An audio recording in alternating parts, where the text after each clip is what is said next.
it's nice to start your day off the right way and be outside and get fresh air and ease the mind. So we came here and we kayaked on Holmes Lake. We kind of learned about it a little bit. We practiced in our pool at our school, learned kind of the safety stuff and played a couple games, and then we got to come out here. So it's a physical education course that we offer at some of our high schools, and it's 5 credits just like every other PE course. Since 2011 we started Outdoor Adventure. We did not kayak until a couple of years later, I don't believe. So, but yeah, most schools have kayaks, at least for their pool. Honestly, like by the time kids are juniors and seniors, which is what these students are, I think a lot of them have an opinion on PE classes. And when you offer new activities to them, things they can do in the future, I think it gives them that spark or a little joy, excitement for getting out and doing something physical that maybe they lost along the way. I think it's pretty sweet because I do this outside of class. I would do this at home. I have my own kayak. I kayak all the time. So getting credit for it is, I don't know, it's a free class for me, honestly. So it's an opportunity to be outside, which is a huge stress reliever. Mental health's important, and also they are getting exercise, not running exercise, but sometimes we just need a relaxing day on the water versus going and running a half marathon. So it's a fun opportunity just to get kids moving still. It's really amazing because lots of times with especially PE classes of the past, it's kind of I have to do this to get credits and pass, but this is something I want to do. I look forward to it every day. Oh my gosh, what are we doing in Outdoor Adventure today? So I always start with, it's called the Paddle Safe, Paddle Smart curriculum. So we go over boating safety, and I show them all about life jackets, how to paddle, how to stay upright in your boat, what happens if you capsize. So I make them actually jump or fall out of the boat because they need to learn how to get back in the boat. My goal is to see them improve with their movement on top of the water. It's a good intro to everything, and then when they learn them here, then they can take them out into the real world, go camping with their friends, do other fun things outside. I feel like it just opens up a lot more opportunities for people. I actually, after taking the class last year, I went kayaking with my family over the summer, and then I was able to use my skills. I mean, it wasn't amazing, of course, but I'd done it before, and it just made it a lot more enjoyable of an experience because I knew what I was doing, so I could spend more time actually having fun than just having to float around trying to get used to it. I think it's just the confidence piece. A lot of kids come into these activities not really feeling like they can do it, and then once they try it, they're like, wait a second, I got this. Ooh, do it. It's really fun, so you won't regret it. Do it. It's worth it. It helps you out in the long run with life skills, and just do it. It's fun. Thanks guys, good job today.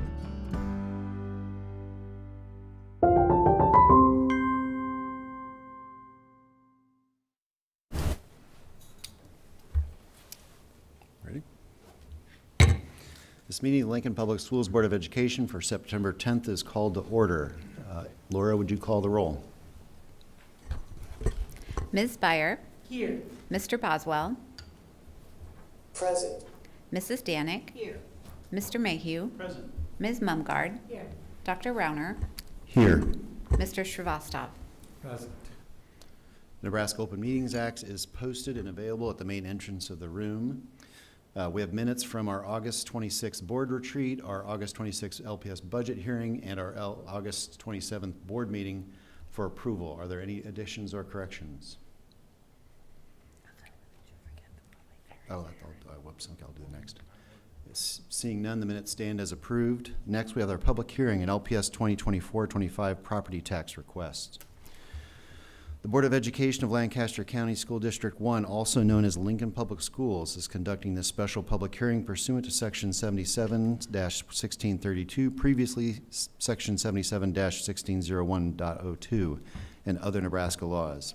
These laws provide that the 2024-2025 property tax request may not exceed the school district's property tax request from the prior year unless the school district first holds a special public hearing and then passes a resolution that includes all requirements of the statutes. The prior year's property tax request would not correctly fund the 2024-2025 budget, which is being considered for formal adoption by the Board of Education at a later meeting. The purpose of this special public hearing is to receive testimony on the proposed property tax request. Any testimony received will be taken into consideration by the Board of Education when action is taken to approve or modify the provided property tax request prior to October 15th, 2024. A notice of this special public hearing containing all statutory information has been published in a newspaper of general circulation in the school district at least 4 days prior to the hearing. I hereby open this special public hearing for Lancaster County School District 001. Blue cards are available at the entrance for those wishing to testify on the proposed property tax request. Each person wishing to testify is allowed 3 minutes and may provide printed materials to the board. Please begin your remarks by introducing yourself, and we will inform you when 1 minute remains. Section 84-1412 of the Nebraska Open Meeting Act now requires that any member of the public desiring to provide public comment or to otherwise address the board shall identify themselves, include an address, and the name of any organization represented by such person. The first speaker is Ann Dieterding.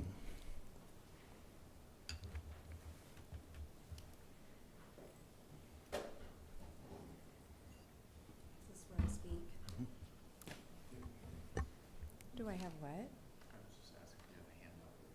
Oh, no, I don't have a handout. I'm not that organized. Hello, my name is Ann Dieterding, and I've been a resident of Lincoln since 1985. I attended UNL, and I've been done various things over the years, and I raised 3 children here in Lincoln, and I guess I've been out of town for the last couple months and haven't really been in tune with what's going on. And my husband's parents, they've had some issues. They're aging, and my husband's father fell and broke his hip, and so we've been out caring for him and everything, trying to be the glue and all that. And so when I came home this week and opened up the mail and saw this pink card that said my property taxes were going up 12%, $1,500 on top of what we already pay annually, I was stunned. You know, really, I was like, wow, we already pay a lot, you know? And so I was just like, I thought they were working on this in the legislature. I thought they were doing this here. And so when I see my taxes going up 12%, when most businesses are tightening their belts by 5, and these are going up by 12, it's like, wow. I don't even know what to say. It's like my husband keeps saying, we need to retire somewhere else. We're going to South Dakota. And I'm like, no, absolutely not. He's like, the taxes are way better there. And I keep trying to talk him out of it. And I can't justify this. I just don't even know where to go. So I guess I'm just pleading. I know a lot of people aren't paying attention and they're busy with their lives. I get it. They're raising their kids. We're all busy, but I feel like it's worth it to stand up for the citizens and the taxpayers of this county, to stand up and be heard. I'm tired of sitting here and just taking it and not saying a thing and letting it roll. And yeah, us responsible citizens, we've got to do our part, and then more and more and more. I think we need to come up with some creative ways to address the situation other than let's just raise taxes. I think, you know, like any other responsible business, they have to tighten their belts. You need to look to yourselves to tighten your belts. You need to be responsible. You need to be responsible to the taxpayers. And that's all I have. That's really all I have. So thank you for your time and your consideration, and I hope that you'll try to roll up your sleeves and get creative and not take advantage of the legislature's inability and what they're trying to do in the legislature. They're trying to problem solve and get something done and resolved, and I hope you won't take advantage of that. Thank you.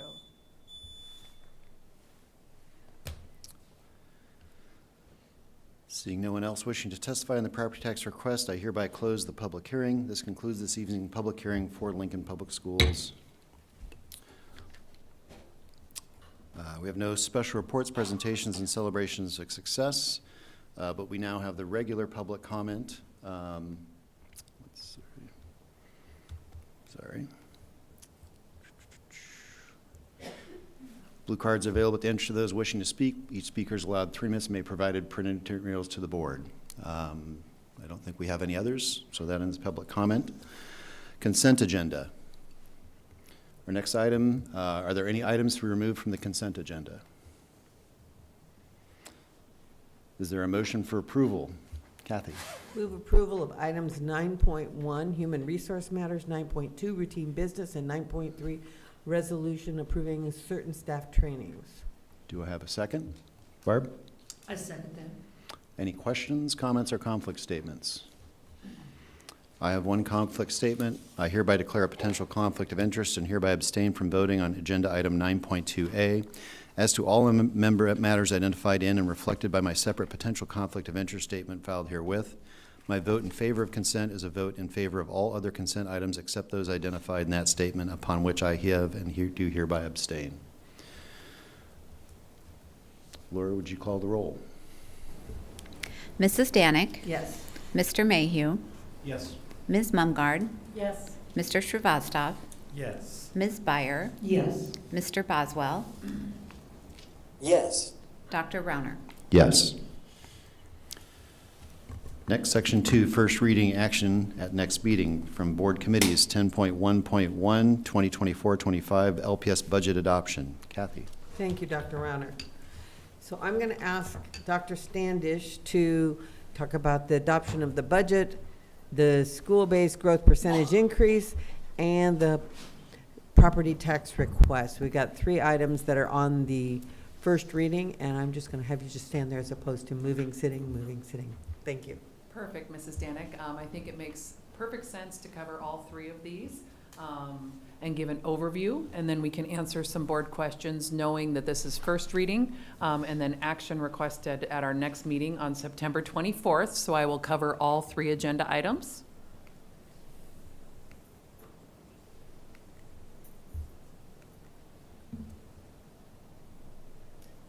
We'll start with the budget adoption. Was that me or you? Okay. So it's really important to think about the idea that as we have a budget adoption, it is a year-round process. So just as we close out this budget in September, we will begin to get enrollment, we will begin forecasting, we'll begin looking forward in November to what will be next year's budget. And one of the things that we have had as a part of our budget process that publicly the first work session on the budget was held back in June. And so since then, there's been a lot of work in the month of June and July's 2 public work sessions, 3 public forums, 6 Board of Education meetings with opportunities for public comment. In July, there was an online input window where people could participate, watch videos about the budget, and give their input on their time. And then we have 3 public hearings. So one thing that we always talk about is the budget really has to be in place to start the school year in August. We put a lot of energy into budget communications, rolling those out as early as June so that we can gather that community feedback. Where we are right now in September, we're a month into the school year, and we are 30 days away, less than 30 days away from the filing deadline for when the budget has to be submitted to the state auditor. So we're at first reading for September 10th, and we are having the formality of first reading for the budget adoption, the base growth limitation, and the property tax request. We will be participating in the countywide, what's called the Pink Postcard hearing, which was referenced.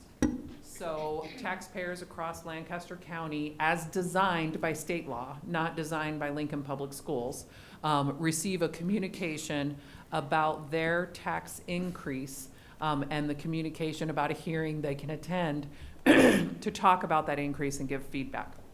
One significant challenge in the state law related to the Pink Postcard hearing is, for example, in our county, based on all the parameters in state law, our Pink Postcard hearing is 11 days before the budget has to be filed. So that is an important note, is there's a lot of energy spent in working with the community much earlier on in the budget process to gather feedback. September 24th, we'll be here for second reading and budget adoption, and Kim Schmidt will do her amazing work, and she will get the budget formally filed for us by the end of the month in September. One of the things that we talk about as we've talked about the budget over the last several months, really our preliminary conversations date clear back to January and February as we monitor the legislature, is the significant volatility the school district is managing on a lot of fronts. So when we think about forecasting and sustainability and the 3-year forecast that we put together, we are constantly trying to make sure that we can keep staffing in place for students and families.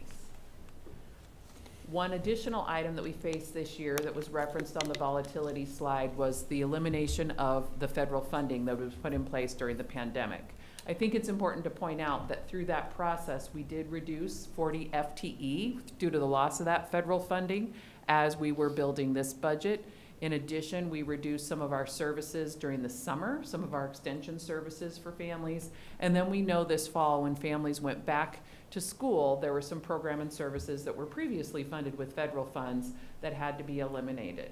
So that was one challenge we faced in Lincoln Public Schools as we developed our budget. Another challenge that we've been monitoring very closely would be the live birth trends. And looking at the live birth trends and their impact on enrollment, because enrollment does change our state funding.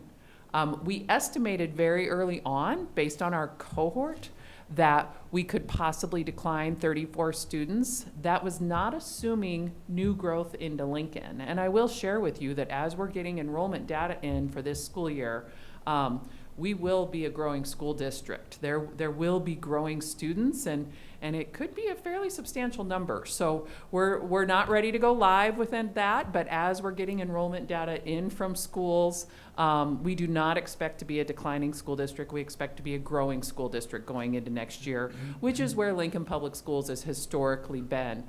Because of the birth rate, what that tells you is families are moving to Lincoln. And what we're hearing from the families that are moving to Lincoln is they're hearing from other families the resources and the quality schools we have. So they're making a choice to move to Lincoln. And if we take just a minute to reflect on that, that means they're moving here, they're seeking jobs, and they're contributing to our economy, and our city's growing, which is a great thing economically when you think about it as a whole picture. We aligned our expenditures to the strategic plan.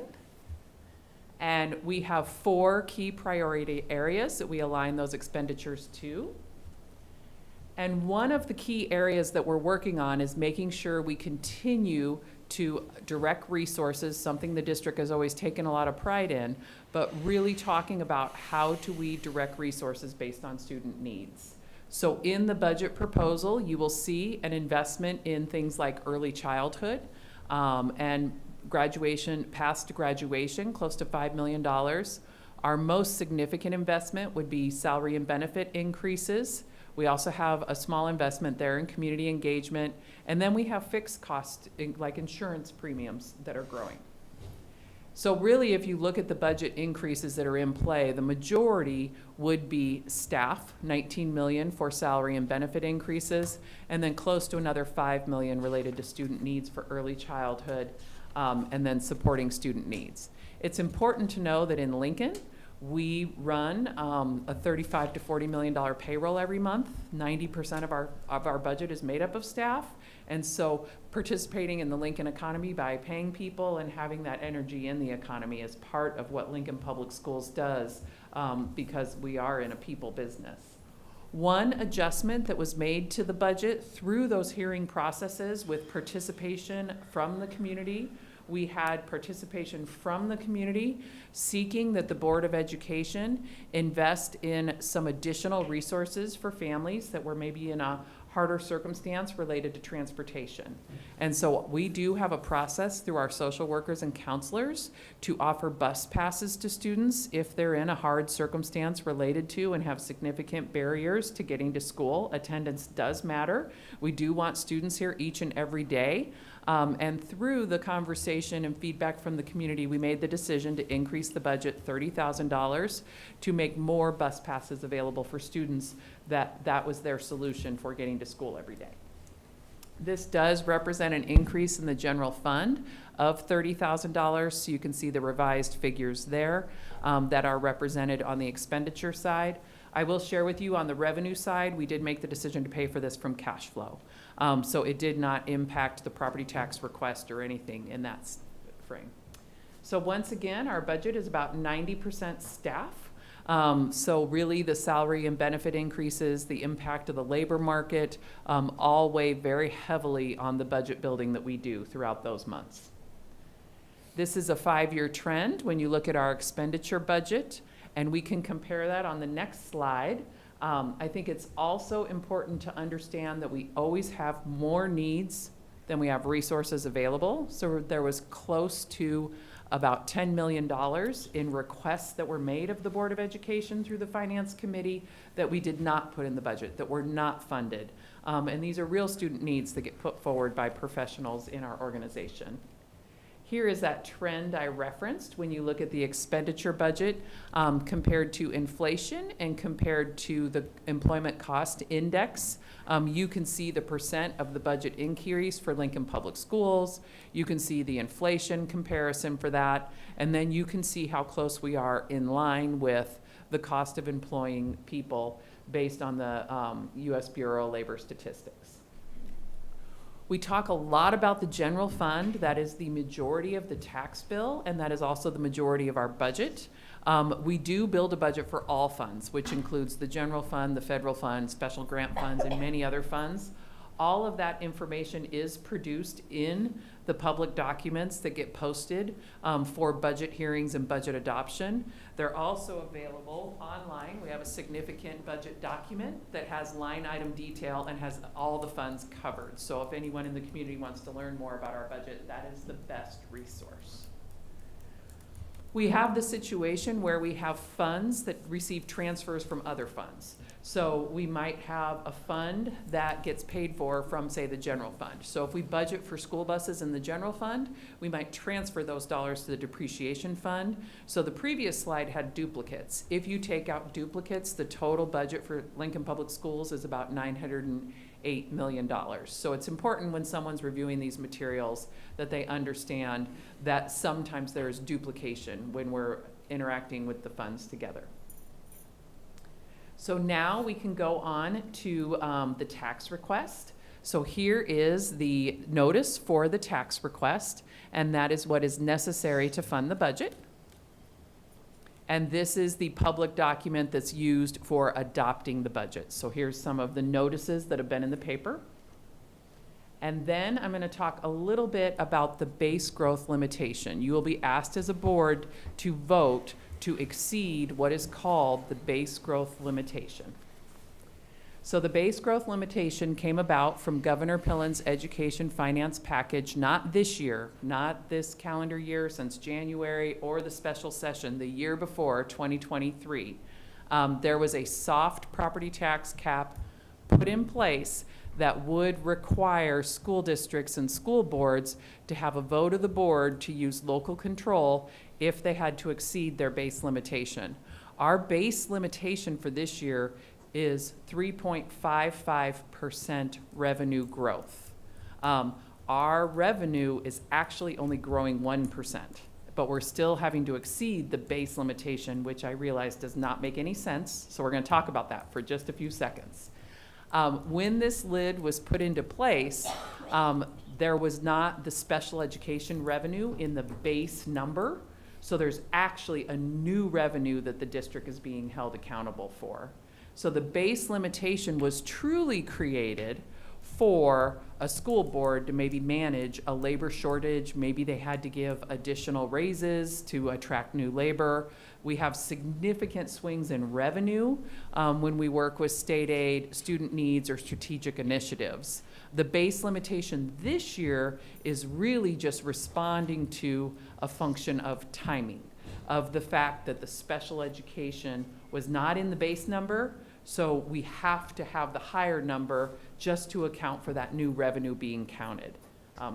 So that is a huge challenge related to the property tax request cap this year. It's a one-year problem, so we only have to explain it 1 year, but that bill was not fully implemented last year.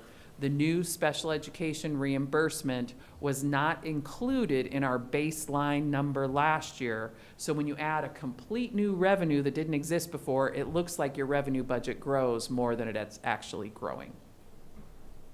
So the NDE calculation, which did not include the base year, actually we need to access all 7% of that just to get 1% revenue growth. So the revenue budget in front of you is actually growing 1%, not 7%. And we actually did a whole learning lunch on this topic just to make sure if the community really wanted to understand why the math didn't add up, that we could explain that to them, and that resource is available. So now we can go into the property tax request a little bit more. So I think it's really important to know that the education finance package did not change in 2024. The way that we finance schools did not change in 2024. So school boards must continue to replace lost state dollars from property tax dollars. That is still very much a part of our school finance formula. So it looks at the needs of the school district from a statutory definition. Then it looks at the resources as the first funding stream. So this is a long-standing formula in the state of Nebraska, 35 plus years old, and it says the first funding stream should be the local property, and then the state makes up the difference. So we have experienced growing valuation in Lancaster County. As homeowners, we have experienced growing valuation. The result of the growing valuation actually is drops in state funding. So this chart shows you significant drops. We're about 50% where we were 6 years ago, with a significant $32 million drop in state funding for the 24-25 school year. So when home values go up, state funding goes down. And for us, we lost about $32.4 million in state funding this year because of the increased values in Lancaster County. If we were to replace that penny for penny, that would be about a 9-cent levy increase. Our proposal to you is, and your proposal to the community is actually half of that, less than half of that. So we are definitely planning and looking to the future and forecasting and trying to stabilize everything that we can for taxpayers. So when you look at our valuation, it grew 22.5%, and that's what was really driving the state aid. So here is the levy proposal. We estimated the valuation increase at 5% for this year. It actually came in certified at 3.85%. And you can see our proposed change in the levy rate is 4 cents. So once again, as a reminder, the loss in state aid equal to 9 cents. The actual levy rate change that's proposed is 4 cents. So when we take that into account for an average homeowner in 2022 compared to 2023 compared to 2024, you can see the value went up from $228,000 to $281,000. However, the significant work that we did lowering the levy last year by 14 cents, so that the overall growth for the homeowner in 2023 was about $246 or 9%. And then an average homeowner at now 110 would be 110 or 3.5%. So here's the history of the property tax levy. You can see the significant decrease in efforts made last year, and then the increase this year as a result of the loss of state funding. So we are talking about a revenue budget that is very volatile in the way that it has to respond to state funding and valuation growth. So it's not unusual for us to have 1%, 7%, 2%, 9%. So last year we did have 9% growth in our revenue budget, and this year we're proposing 1% growth. You move on. So here is once again that notice that we have to set the property tax request related to the hearing this evening. And here's the 5-year trend related to our budget, once again stated in a chart. We just reviewed it in a table. And then our funds are about 66% property taxes, and that is really based on that model of we look to property taxes as a first funding stream. And when you look at our general fund source of funds, you would notice, if you just looked at the numbers compared side by side, that our property tax request is going up about $31 million. Our state funding is actually going down $32 million. So that is the correlation of the reason why the levy needed to increase and why property taxpayers are receiving the pink postcard with the increase from Lincoln Public Schools. I think the property tax increase here is closer to 9%, But I will share with you, as I'm having conversations with people who are calling in with questions about their pink postcard, some people did experience valuation increases this year, and maybe they didn't have the valuation increase last year. So if you have a home that didn't have a valuation increase last year and we lowered the levy 14 cents, your property taxes went down last year. So then this year, when the value is going up, that is making the increase bigger. So that is one conversation that I've had with a couple of people this year, is they maybe didn't experience the large growth last year. And so they actually saw a pretty significant decline, which is making the number even bigger this year for their growth. We are in a state that is heavily reliant on property taxes. This is the most recent data source, which goes back to 2023 for the statewide number being 56% property taxes. I would expect as we get more recent number, that number, just like Lincoln's has grown, will continue to grow across the state. And we rank about 218th out of 244 school districts in per pupil spending. And we spend below the state average. We spend about $14,775 per pupil with an average of $16,214. You would expect some economies of scale based on a district our size, but I would also say that demographically, so we have students with needs, English language learner population, and a population that does have greater student needs more in the urban setting as we would in possibly a smaller school district. Not that there's not needs there too. There's plenty of student needs across the state. And I work with an amazing team, and this would basically get us through the first reading. What's still in front of us would be the pink postcard hearing, which is scheduled for next Thursday, and then we would have the vote on the budget September 24th. And I'd be happy to answer any questions you might have. Any questions? Kathy? So Dr. Standish, how many presentations would you say we've had on the budget this year? Ooh, I don't know if I can count, Mrs. Danik. We have been, even through the legislative process, had budget presentations and kind of school finance presentations in the month of February, March, April. We've had 2 public works sessions, 3 hearings. I mean, more than 10, I would say. My reason for asking is I'm trying to inform our community that this is an ongoing process that they can become involved in. They'll have to wait until August and September to get involved in the budget. So that's part of it. The other is it fair to say that when the state aid drops, it's a shift from state funding to property tax funding? Yes. So it is a tax shift from the state to the local property taxes? Yes. Okay, thank you. Mm-hmm. Annie? I don't have any questions for you because we've been over this many times and I've had a lot of questions. I think there is the reality is that when we get that pink postcard, it becomes we can explain it all we want, and if there's an increase, you feel it on tightening your belt. And I think what we really have to take a look at is that how we tried to tighten our belt here was in many ways as far away from the classroom as possible, and if it impacted the classroom, as little of impact as possible.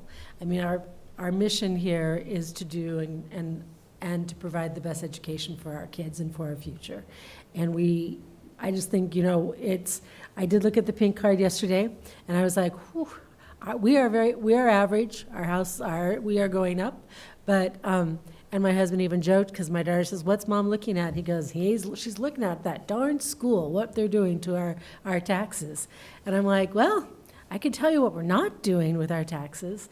So I just think that's a really important thing, is that we do have to acknowledge that we are also taxpayers. We also got those pink postcards.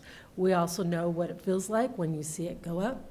And we could tell to you till we're blue in the face that we have done our best to do what we can to keep as much possible as we can and to limit as little as possible so that our kids are still getting the best.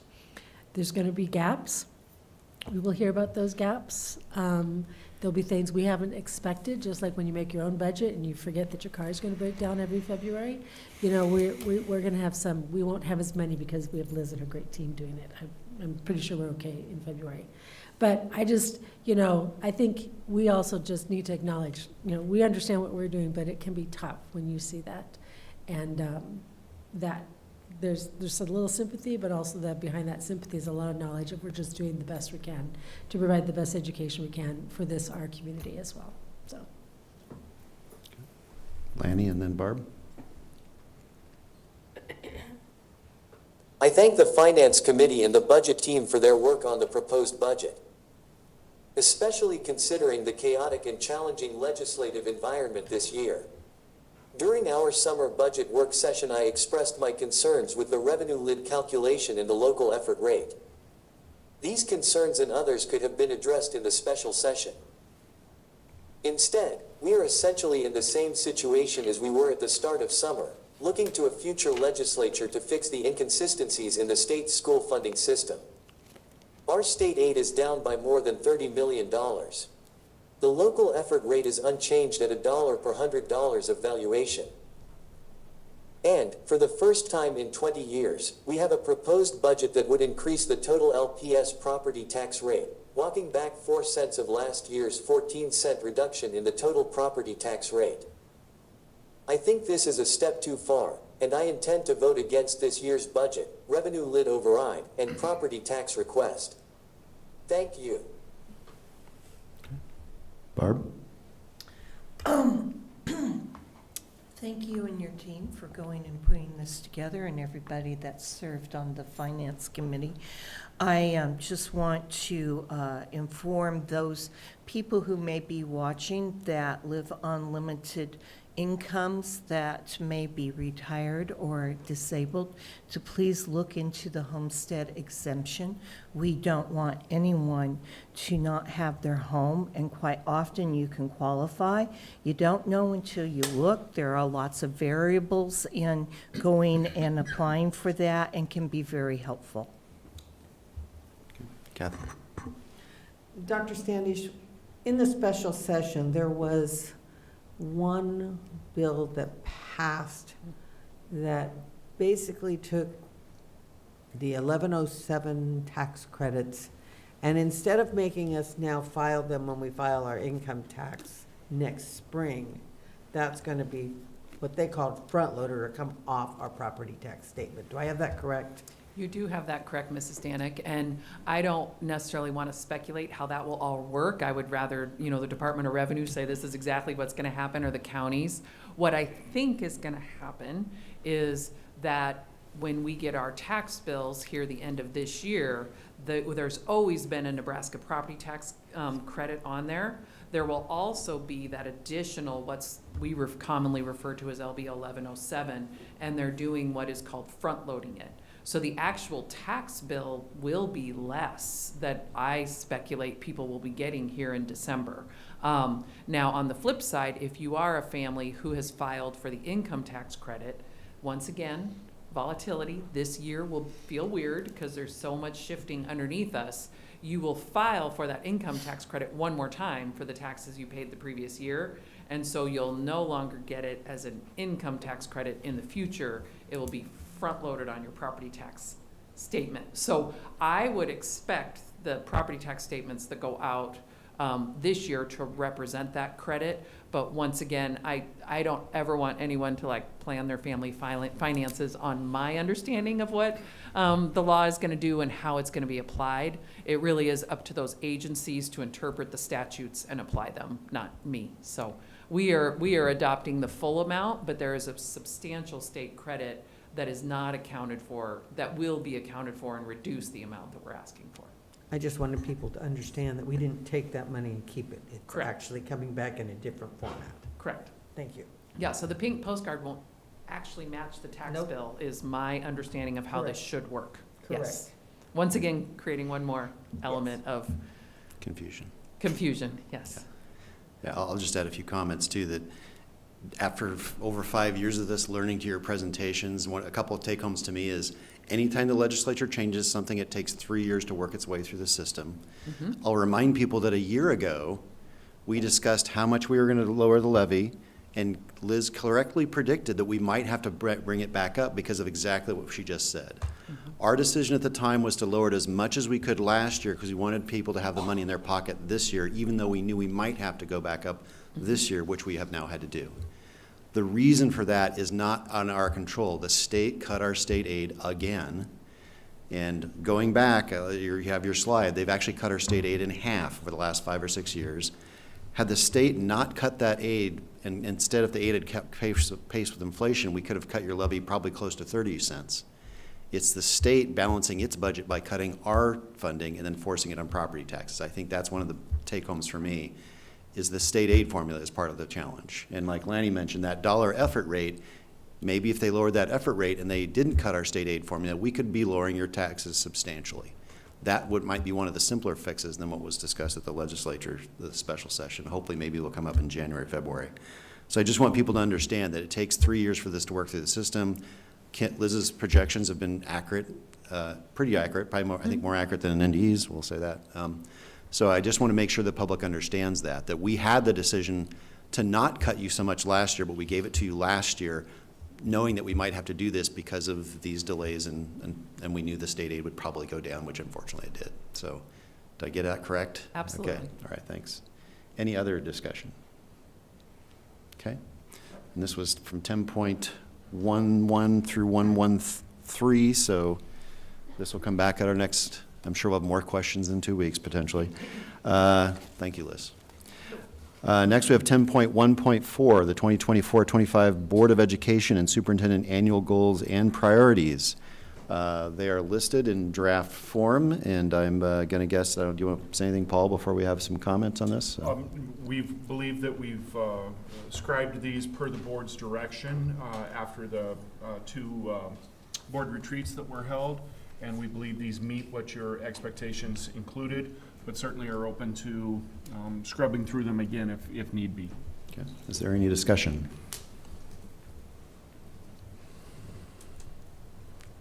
Okay. Yeah, Annie? I feel like that we had so much discussion on who we wanted to be and what we wanted to work on in the next year that I feel like you did a good job in putting it down into workable pieces.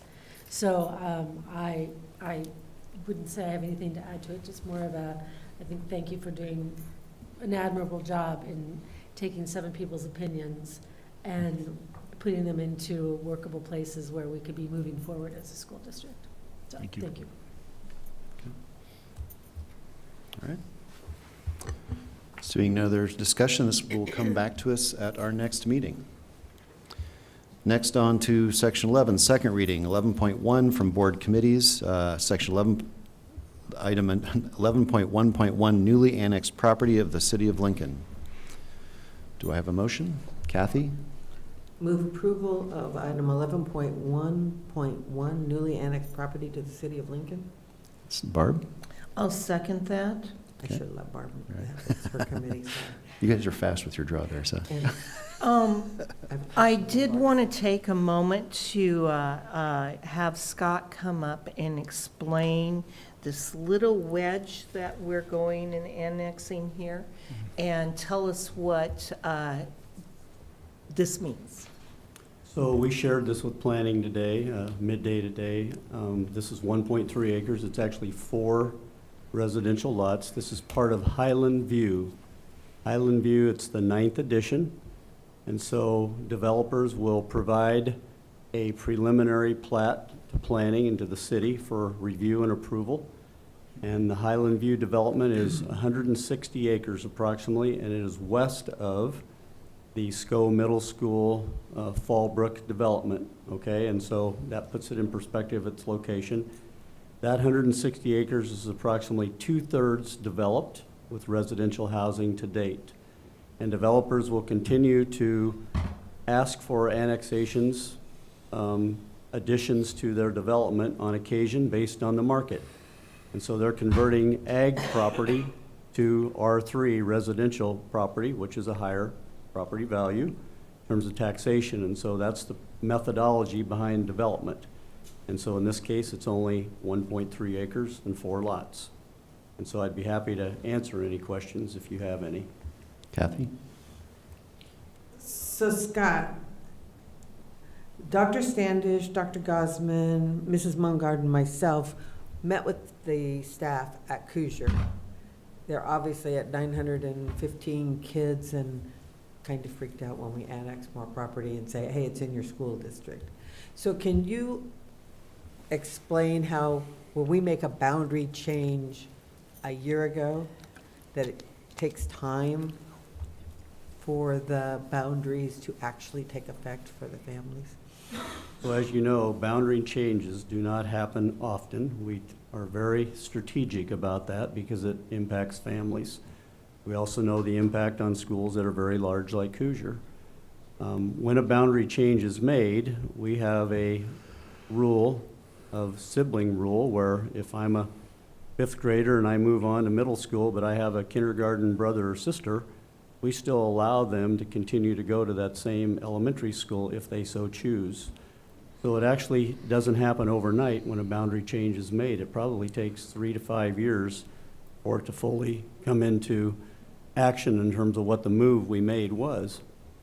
So if we overreact and wanted to change a boundary again, that may be counterproductive to the efforts that were put forth, because again, we don't like to make boundary adjustments.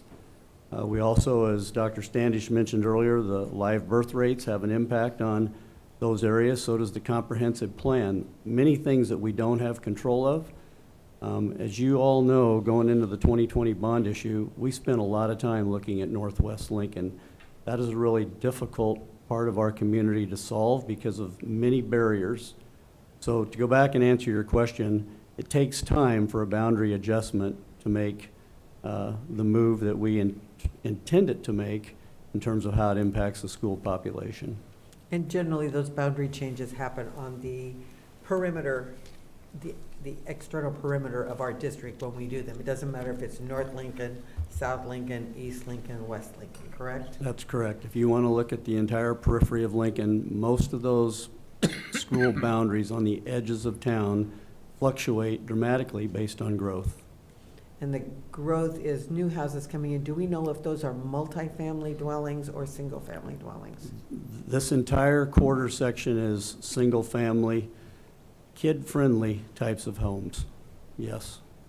Well, it would be not to our advantage to not have boundaries, to have boundaries that wouldn't grow to the, let's see, it's north and, or south, north and west, right? We would need that for Coosier's long-term health, correct? Correct. Okay. And as you know, our district grows as our city grows. We're one of a kind in the state. That's very good for Lincoln Public Schools. Thank you for saying that, because I tried to explain that the other day. You did it much more succinctly. No problem. Any other questions? No? Seeing none, Laura, would you call the roll? Ms. Byer, Yes. Mr. Boswell, Yes. Mrs. Danik, Yes. Mr. Mayhew, Yes. Ms. Mumgarde, Yes. Mr. Srivastava, Yes. Dr. Rauner. Yes. Thank you. Next, we have item 11.1.2. Do I have a motion for approval? Annie? I move we approve 11.1.2, policy 6443, parental and family engagement. Okay. Don? I second. Any discussion? Seeing none, Laura, would you call the roll? Ms. Mumgarde, Yes. Mr. Srivastava, Yes. Ms. Byer, Yes. Mr. Boswell, Yes. Mrs. Danik, Yes. Mr. Mayhew, Yes. Dr. Rauner. Yes. Next, we have item 11.1.3, resolution for option enrollment students 2025 to 2026. Do I have a motion for approval? Don? I move approval. Do I have a second? Barb? I second that. Any discussion? Seeing none, Laura, will you call the roll? Mr. Mayhew, Yes. Ms. Mumgarde, Yes. Mr. Srivastava, Yes. Ms. Byer, Yes. Mr. Boswell, Yes. Mrs. Danik, Yes. Dr. Rauner. Yes. Next item for the superintendent, 11.2.1, agreement with Educare of Lincoln, number 11077. Do I have a motion for approval? Barb? I move approval of 11.2.1, agreement with Educare of Lincoln, number 11077.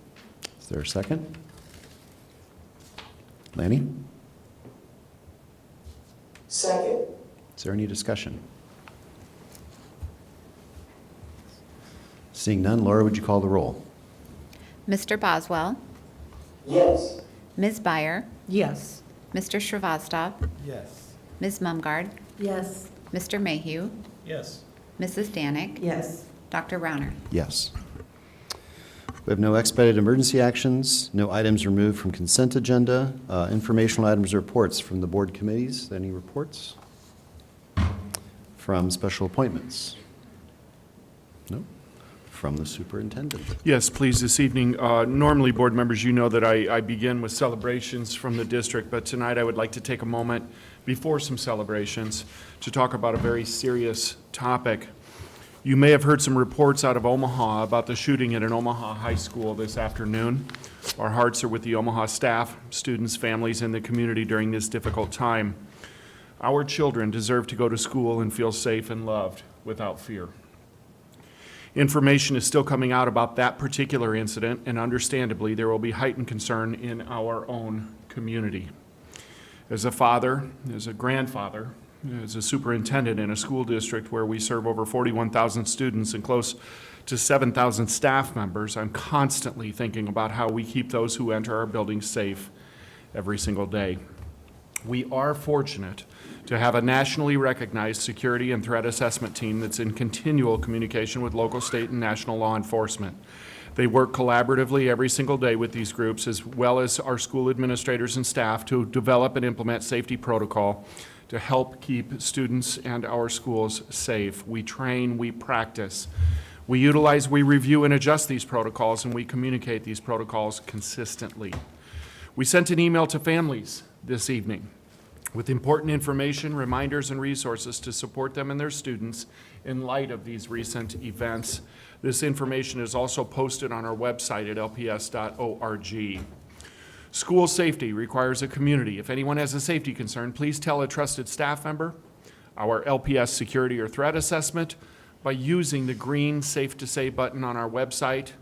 You may contact Safe to Help Nebraska or call Lincoln Police. By working together, we can limit distractions and keep everyone safe. Thank you to our staff, to our families, and to our community for their continued partnership, vigilance, communication, and support. Under the topic of some celebrations, I have some exciting accomplishments that I can share with you this evening.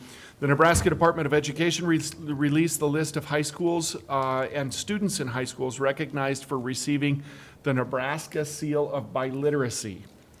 Out of the 74 recipients statewide, Lincoln Public Schools had 24 of those 74 recipients. 15 of them are from Lincoln High School, 9 are from East High School.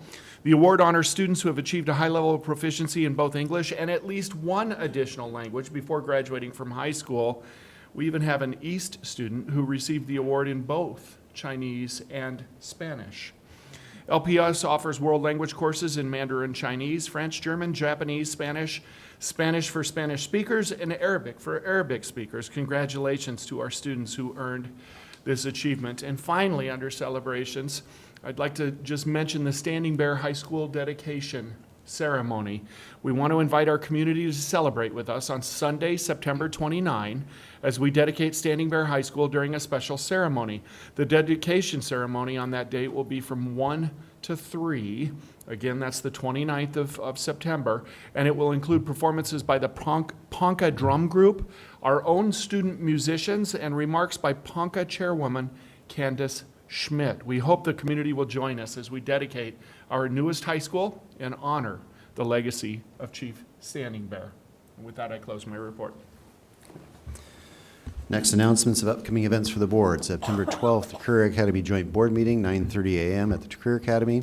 September 19th, the Pink Coast Guard hearing, 6:30 p.m. Is that Lincoln North Star? Is that correct? LNS? It says LNS here. Where is that? Pink postcard, Liz, it moved. Yeah, the pink postcard hearing is at the City County Building, and it's Okay. printed on the pink postcard. Okay. Sorry about that. All right. And then September 24th, the Board and ESU 18 meeting, 6 p.m. right here at the Steve Joel.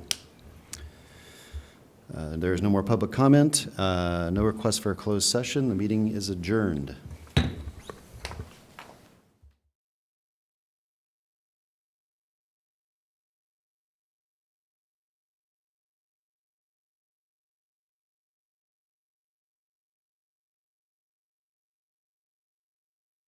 I call to order this meeting of Board of Education, ESU 18 for Tuesday, September 10th, 2024. Laura, would you please call the roll? Ms. Byer. Here. Mr. Boswell. Present. Mrs. Danick. Mrs. Danick is excused. Mr. Mayhew. Present. Ms. Mumgarde. Here. Dr. Rauner. Here. Mr. Srivastava. Present. Item number 4, the Nebraska Open Meeting Act is posted and available at the entrance of the room. Next on the agenda is a public hearing on ESU 18 2024-25 property tax requests. The governing body of the Educational Service Unit number 18 is conducting this special public hearing pursuant to Section 77-1632, previously 77-1602.02, and other Nebraska laws.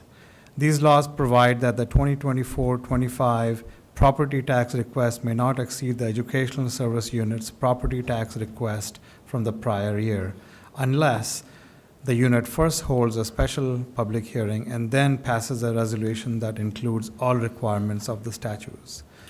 The prior year's property tax request would not correctly fund the 2024-25 budget, which is being considered for formal adoption by the unit governing board at the later meeting. The purpose of this special public hearing is to receive testimony on the proposed property tax request. Any testimony received will be taken into consideration by the unit governing board when action is taken to approve or modify the provided property tax request prior to October 15th, 2024. A notice of this special public a public hearing containing all statutory information has been published in a newspaper of general circulation in Educational Service Unit 18 at least 4 days prior to the hearing. I hereby open the special public hearing for Educational Service Unit number 18. Blue cards are available at the entrance for those wishing to testify in the proposed property tax request. Each person wishing to testify is allowed 3 minutes and may provide printed materials to the board. Please begin your remarks by introducing yourself, and we will inform you when 1 minute remains. Section 84-1412 of the Nebraska Open Meetings Act now requires that any member of the public desiring to provide public comment or to otherwise address the board shall identify themselves, include an address, and the name of any organization represented by such person. Do we have any blue cards? I don't see any. Since we don't have any blue cards, seeing no one else is wishing to testify on the property tax request, I hereby close this public hearing. This concludes this evening's public hearing for Educational Service Unit number 18, and we'll move on to the next agenda item. Just approval of minutes. We have minutes from our August 26th, 2024 budget hearing for approval. Are there any additions or corrections? Seeing none, the minutes stand as approved and published. What was that? Yeah, right. So, and should we just do both of them together? And the next we have also have minutes from our July 23rd, 2024 ESU meeting for approval. Are there any corrections or additions to that one? Seeing none, the minutes stand approved as published. Laura, would you call the roll? Or is this not a voting item? Okay. Next on the agenda is public comment, and we don't have any blue cards. So we will move on to the next item, which is consent agenda, and we do not have any consent agenda for this meeting. Next is for first reading, we have item number 9.1.1, 2024-25 Educational Service Unit Number 18 budget adoption. And I would like to request Dr. Standish to come and give us an update.